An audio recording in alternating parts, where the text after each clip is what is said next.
So hello friends and welcome again to my channel. आज हम Lagrangian dynamics पे next problem करेंगे which is problem number 4।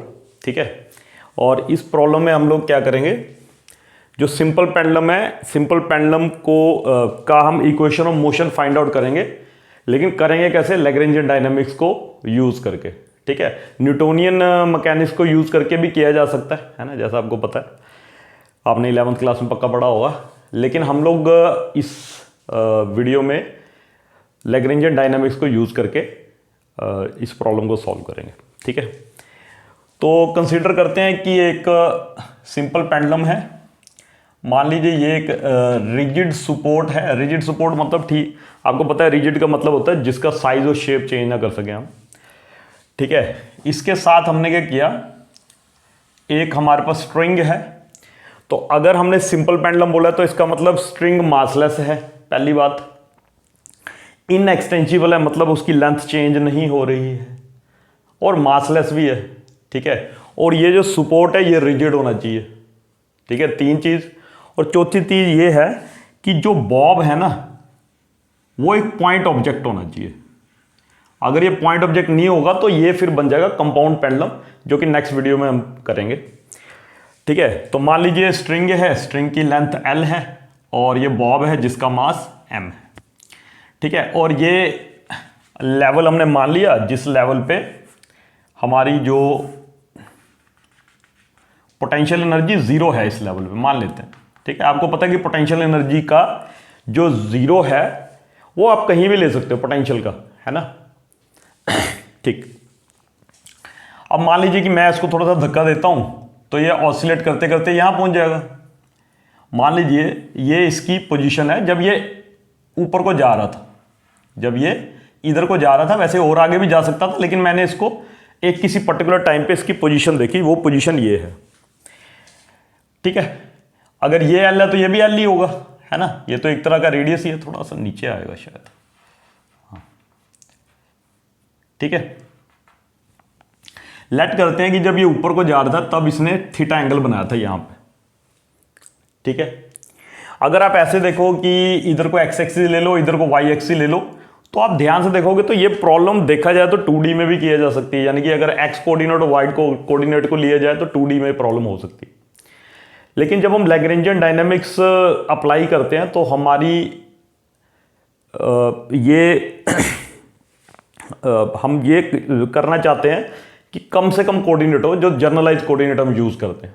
तो देखा जाए तो जब ये पेंडुलम ऑसिलेट कर रहा है, जब ये ऑसिलेट कर रहा है तो यहां पर ये थीटा चेंज हो रहा है। तो हम इस थीटा को एज ए जर्नलाइज कोऑर्डिनेट ले सकते हैं, जिसकी वजह से हमारी एक ही इसका डिग्री ऑफ फ्रीडम आएगा और एक ही लैग्रेंजी इक्वेशन बनेगी, है ना। अच्छा, अब अगर आप ध्यान से देखो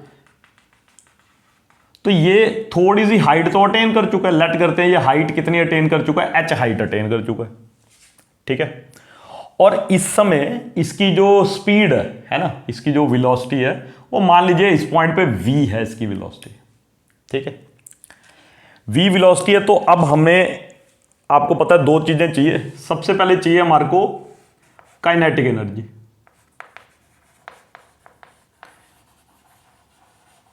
तो काइनेटिक एनर्जी T किसके बराबर होती है, वो होती है हाफ ऑफ mv²।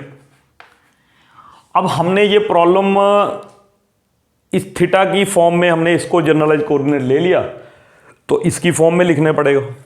तो हमें, अगर आपने छोटी क्लास में पढ़ा होगा तो हमें पता है कि theta is equal to arc upon radius होता है। ठीक है, ये आर्क है, मान लीजिए आर्क, मान लीजिए एंगल बहुत छोटा है, तो आर्क अपॉन रेडियस की जगह क्या आ जाएगा, एल आ जाएगा हमारे पास। तो इसका मतलब s जो है वो इज इक्वल टू कितना हो जाएगा, थीटा इंटू एल। तो अगर वेलोसिटी देखें तो वेलोसिटी क्या होती है, ये rate of change of displacement होती है वेलोसिटी। ठीक है, तो वेलोसिटी किसके बराबर आ जाएगा आपके पास, वो आ जाएगा ds by D T. ds by D T करोगे तो इधर डेरिवेटिव तो इधर भी डेरिवेटिव लेंगे, l बाहर आ जाएगा क्योंकि l कांस्टेंट है, ये बन जाएगा क्या, थीटा डॉट बन जाएगा, या D theta by D T बन जाएगा। तो वेलोसिटी की जगह हम एल थीटा डॉट भी लिख सकते हैं। तो हमारे पास जो काइनेटिक एनर्जी है वो क्या बन जाएगी, वो बन जाएगी हाफ ऑफ m v² लिखेंगे तो क्या बन जाएगा, l² बन जाएगा, और थीटा डॉट स्क्वायर बन जाएगा, है ना। और डॉट का मतलब आपको पता है यहां पे क्या है कि फर्स्ट टाइम का डेरिवेटिव वो है डॉट। ठीक है, इसको मैं इक्वेशन नंबर 1 लिख देता हूं। ठीक, अब बात करें जो इसमें आगे आएगा पोटेंशियल एनर्जी। तो सीधा सीधा देखें तो जो पोटेंशियल एनर्जी आएगी यहां पे वो कितनी आएगी, ध्यान से देखो अगर, तो ये यहां पे हमने पोटेंशियल एनर्जी का लेवल 0 माना है, इससे ऊपर h हाइट पे चला गया ये, तो पोटेंशियल एनर्जी क्या होगी, mgh। बड़ा इजी है। h की वैल्यू हमने यहां से निकालनी है। आप देखो, मान लीजिए कि ये पॉइंट O है और ये पॉइंट C है, ये पॉइंट P है। अगर ध्यान से देखो तो जो h है यहां पर h, अगर मैं इस पूरे में से ये माइनस कर दूं तो h आ जाएगा, है ना, पूरे में से। और ये कितना है, अगर ये L है, अगर ये L है तो इस ट्राइंगल से cos थीटा अगर हम निकालें, ठीक है, तो क्या आ जाएगा आपके पास, पहले मैं h लिख देता हूं। h किसके बराबर आ जाएगा, OC minus OP, OC minus OP आ गया L। ठीक है, और यहां से अगर OP निकालें तो देखो क्या आएगा आपके पास, cos theta is equal to किसके बराबर आएगा, बेस क्या है आपके पास, मान लीजिए ये OP बेस है, ठीक है, बेस अपॉन हाइपोटेन्यूज। तो हाइपोटेन्यूज क्या है, L। तो cos थीटा किसके बराबर आ जाएगा, या फिर OP किसके बराबर आ जाएगा, OP आ जाएगा आपके पास L cos थीटा। यहां वैल्यू पुट कर दो तो H किसके बराबर आ जाएगा, H आपके पास आ जाएगा OC तो L के बराबर है, माइनस आ जाएगा OP जो कि है L cos थीटा। ये H की वैल्यू मिल गई हमारे को। इस H की वैल्यू हम यहां पे पुट करेंगे तो हमारे को पोटेंशियल एनर्जी मिल जाएगी, क्योंकि देखो हमें थीटा की फॉर्म में ही पोटेंशियल एनर्जी और काइनेटिक एनर्जी को थीटा की फॉर्म में मेंशन करना। ठीक है, तो यहां से अगर हम देखें तो पोटेंशियल एनर्जी क्या आ जाएगी, पोटेंशियल एनर्जी को मैं V से लिख देता हूं, ज्यादा बेटर है। तो V इज इक्वल टू क्या बन जाएगा, mg, और यहां पे h की वैल्यू पुट करेंगे तो L को कॉमन लेके 1 माइनस कॉस थीटा आ गई वैल्यू। ये हमारे पास पोटेंशियल एनर्जी आ गई। ये काइनेटिक एनर्जी थी, पोटेंशियल एनर्जी इक्वेशन नंबर 2 इसको लिख देते हैं।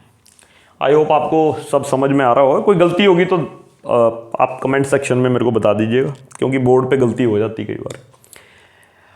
अच्छा ठीक, अब कुछ नहीं करना, जैसे हम रोज कहते हैं कंजर्वेटिव सिस्टम है, ये कंजर्वेटिव सिस्टम है, तो जो लैग्रेंजीज इक्वेशंस है उसकी वो जो सिंपल वाली फॉर्म है वो हम कंजर्वेटिव सिस्टम के लिए यूज कर लेंगे। ठीक है, तो यहां पे लिखेंगे यूजिंग लैग्रेंजीज इक्वेशंस। ठीक है, लैग्रेंजीज इक्वेशन यूज करेंगे तो क्या आएगी इक्वेशन आ जाएगी आपके पास d/dt और del L upon del theta dot minus del L upon del theta, और ये इक्वल टू 0 आएगी आपके पास इक्वेशन।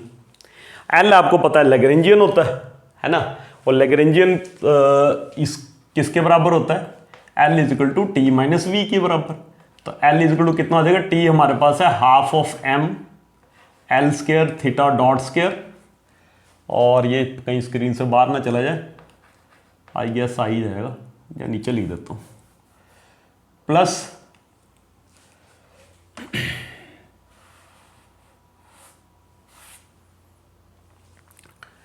यहां पे क्या आएगा, यहां आ जाएगा ये हमारे पास mgl और ब्रैकेट में 1 माइनस कॉस थीटा। ठीक है, तो ये आ जाएगा mgl into 1 minus cos theta.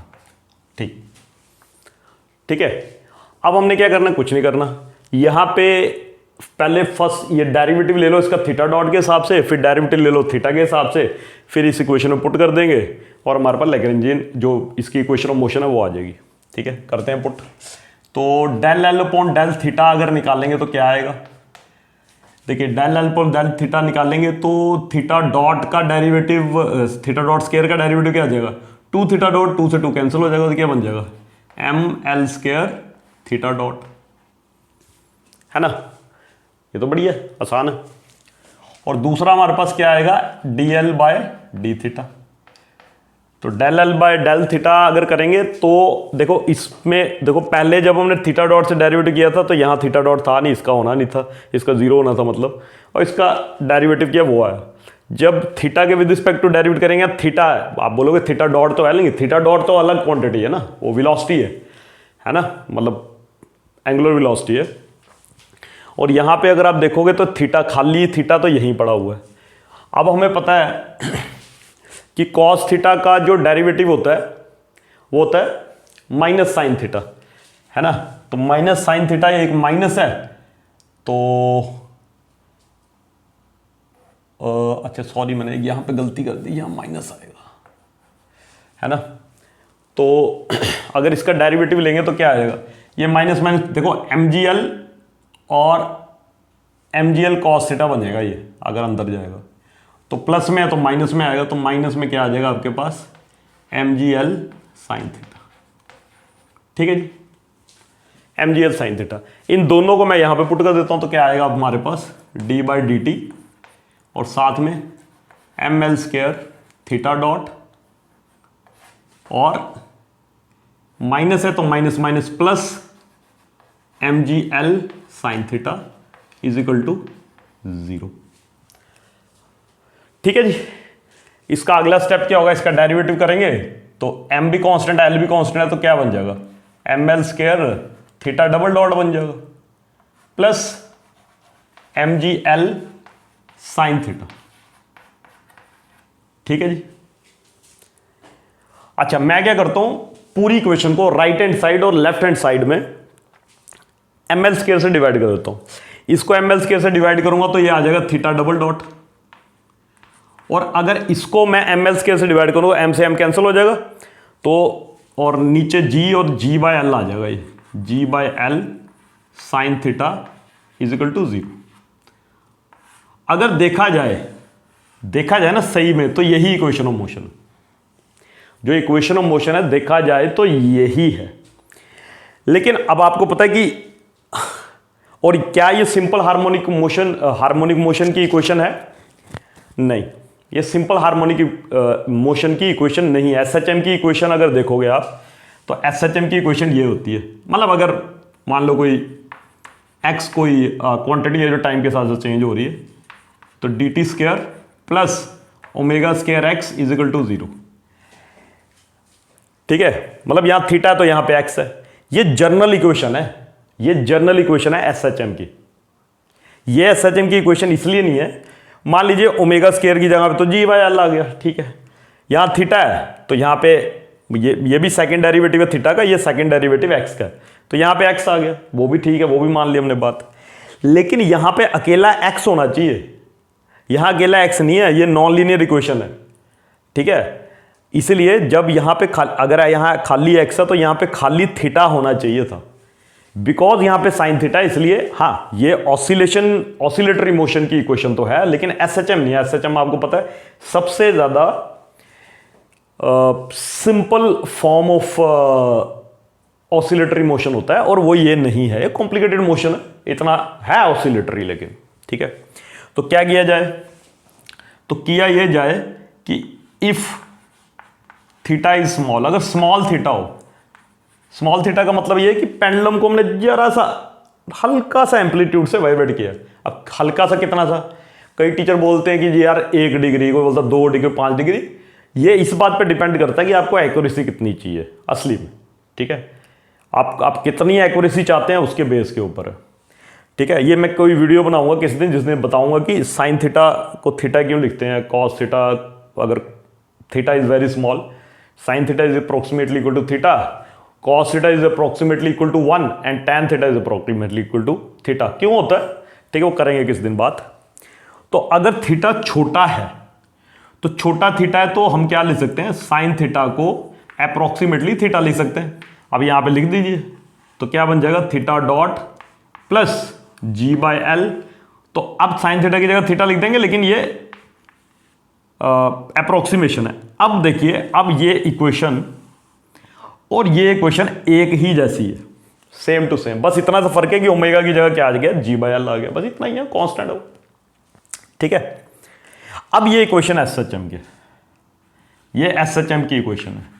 अगर मैं इसको और इसको कंपेयर करूं, अगर मैं इसको और इसको कंपेयर करूं, इन दोनों इक्वेशन को, तो यहां पे d square theta by dt square, यहां पे थीटा, यहां पे x, तो इसका मतलब ओमेगा स्क्वायर किसके बराबर आएगा, ओमेगा, या ओमेगा डायरेक्ट लिख देता हूं, omega square g by L, तो ओमेगा किसके बराबर है, under root g by L. ठीक है। अब ओमेगा से क्या क्या मिल सकता है हमें, ओमेगा से दो चीजें मिल जाती हैं, एक तो फ्रीक्वेंसी मिल जाती है ना, तो फ्रीक्वेंसी ऑफ मोशन किसके बराबर है, ओमेगा होता है 2 पाई एफ, तो 2 पाई एफ होगा, तो 2 पाई वहां चला जाएगा, तो ये बन जाएगा 1/2 pi under root G by L. ठीक है। और अगर टाइम पीरियड ऑफ मोशन निकालना हो, तो आपको पता है कि जो टाइम पीरियड होता है,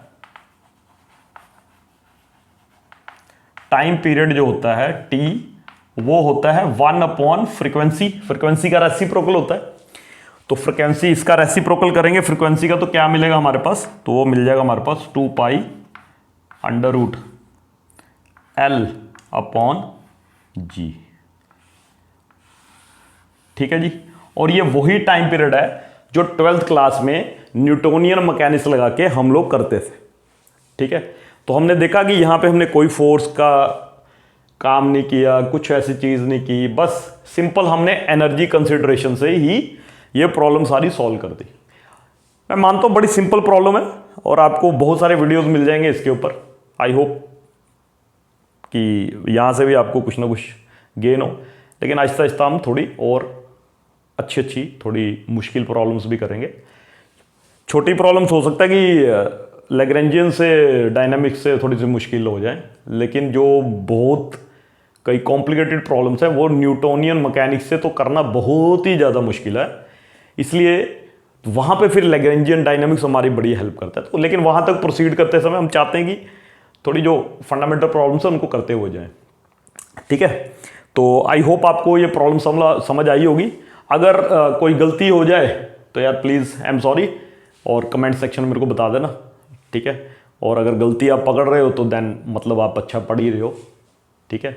और मैं बार बार कहता हूँ प्रॉब्लम को पहले खुद सॉल्व करिए, 1 बार 2 बार 3 बार, तब नहीं आए तब आप यूट्यूब पे वीडियो देखिए। ठीक है। तो मिलते हैं नेक्स्ट प्रॉब्लम में, तब तक के लिए बाय।